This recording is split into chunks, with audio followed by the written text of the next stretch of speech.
नमस्कार, खबर प्रधान देख रहे हैं आप और मैं हूं आपके साथ संगीता श्रीवास्तव।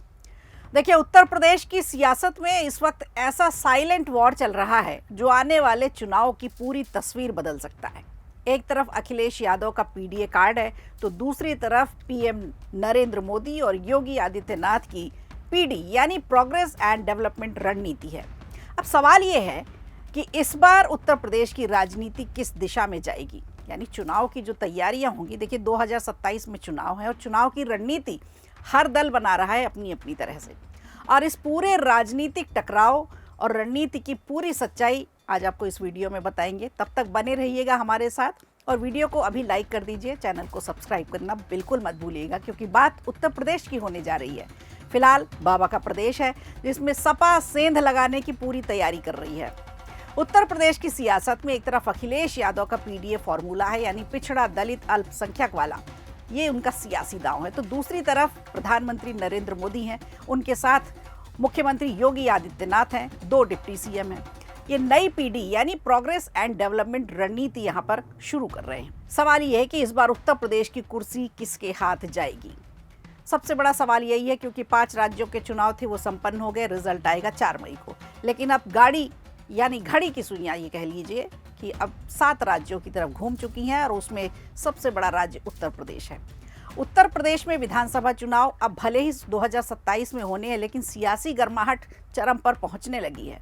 पश्चिम बंगाल के चुनावी माहौल के बाद अब यूपी में भी राजनीतिक सरगर्मियां तेज होती दिख रही हैं। समाजवादी पार्टी एक बार फिर 2024 के लोकसभा चुनाव की तरह ही अपने पीडीए फॉर्मूले को लेकर के चलेगी, उसी को साधने की तैयारी कर रही है। ये वही रणनीति है जिसके जरिए विपक्ष लगातार सत्ताधारी भाजपा को घेरने की कोशिश करता रहा और पूरे 5 साल भाजपा को परेशान भी किया।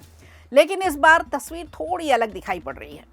भाजपा ने भी साफ कर दिया है कि वो अब सिर्फ प्रतिक्रिया पे नहीं जाएगी, बल्कि खुद की मजबूत रणनीति के साथ मैदान में उतरेगी। इसी को नाम दिया गया है पीडी यानी प्रोग्रेस एंड डेवलपमेंट पॉलिटिक्स। इसका फोकस साफ है, विकास, इंफ्रास्ट्रक्चर, ग्राउंड लेवल पर काम। पिछले कुछ महीनों में प्रधानमंत्री नरेंद्र मोदी और मुख्यमंत्री योगी आदित्यनाथ की यूपी में लगातार मौजूदगी इसी रणनीति का हिस्सा मानी जा रही है। नोएडा में सेमीकंडक्टर प्लांट का शिलान्यास कराया गया, मेरठ में मेट्रो और आरटीएस प्रोजेक्ट लागू किया गया, जेवर इंटरनेशनल एयरपोर्ट जैसा बड़ा प्रोजेक्ट।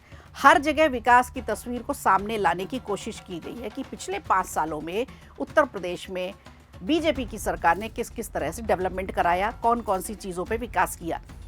अब इसके अलावा सहारनपुर में दिल्ली देहरादून एक्सप्रेसवे का उद्घाटन भी इसी कड़ी का हिस्सा माना जा रहा है। वहीं दूसरी तरफ वाराणसी की बात करें, हरदोई जैसे इलाकों की बात करें तो बड़े प्रोजेक्ट यहाँ पर भी लाए गए और आर्थिक लक्ष्य रखा गया यहाँ $1 ट्रिलियन इकोनॉमी का। तो इस बात से ये समझ में आता है कि बीजेपी विकास के मुद्दों पर ही लड़ने चुनाव जा रही है। सरकार का दावा यह है कि ये सिर्फ घोषणाएं नहीं है, बल्कि जमीन पर उतरता हुआ एक बीजेपी का विकास मॉडल है। भाजपा की रणनीति सिर्फ विकास तक सीमित नहीं है।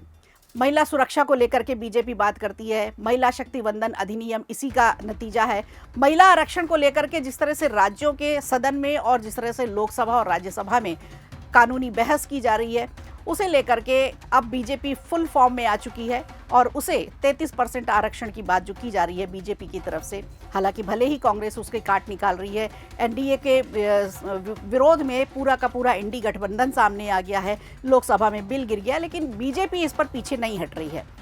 अब सरकार का दावा यह है कि बेहतर कानून व्यवस्था, सख्त एक्शन से निवेश का माहौल बेहतर हुआ है, ये जताने की कोशिश की जा रही है, जिससे विदेशी निवेशकों को भी आकर्षित करने की पूरी योजना है और कई विदेशी निवेशक आ भी रहे हैं उत्तर प्रदेश में। अब दूसरी तरफ सपा भी अपनी पूरी तरह से कोशिश कर रही है कि इस बार सत्ता में कैसे भी वो आए और अपने पुराने सोशल इंजीनियरिंग मॉडल यानी पीडीए को वो फिर से मजबूत करना चाह रही है।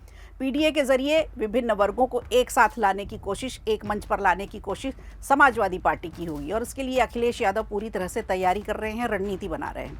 भाजपा का एक और बड़ा फोकस है, वो अपनी योजनाओं को सिर्फ कागज पर नहीं रखती बल्कि जनता के सामने काम के मॉडल के रूप में प्रस्तुत करती है।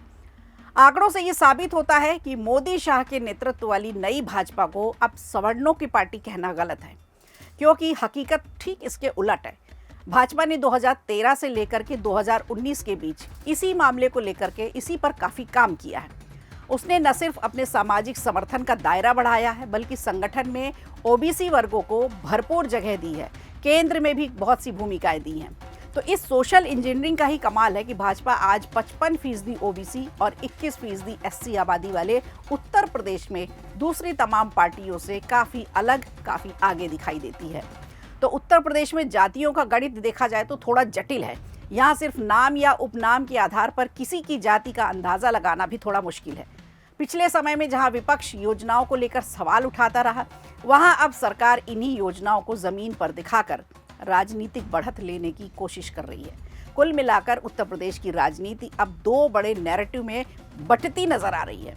एक तरफ जातीय समीकरण और सामाजिक गठजोड़ की राजनीति है, तो दूसरी तरफ विकास और इंफ्रास्ट्रक्चर का बड़ा एजेंडा है। अभी चुनाव दूर हैं, 2027 में है, लेकिन सियासी जंग शुरू हो चुकी है और आने वाले समय में ये टकराव और भी ज्यादा तेज हमें देखने को मिलेगा। तरह तरह की राजनीति होगी, आरोप प्रत्यारोप का दौर चलेगा और उत्तर प्रदेश की राजनीति से हम सब वाकिफ हैं। जाति का गणित जमकर खेला जाता है यहाँ। और भाजपा की सोशल इंजीनियरिंग की एक झलक तो हमने अब तक देखी है, जो अटल आडवाणी युग से काफ़ी अलग है। 2027 के चुनाव में राज्य में ओबीसी और एससी को लेकर के कैसे, कितनी और कहाँ जगह देनी है, इस पर पूरा वर्क किया जाएगा। तो आगे वीडियो हम इस मुद्दे पर बनाएंगे। तब तक आप देखते रहिए सत्य और सटीक खबरों के लिए खबर प्रधान। वीडियो अच्छा लगा हो तो लाइक कीजिए, शेयर कीजिए और कमेंट बॉक्स में हमें ज़रूर बताइए।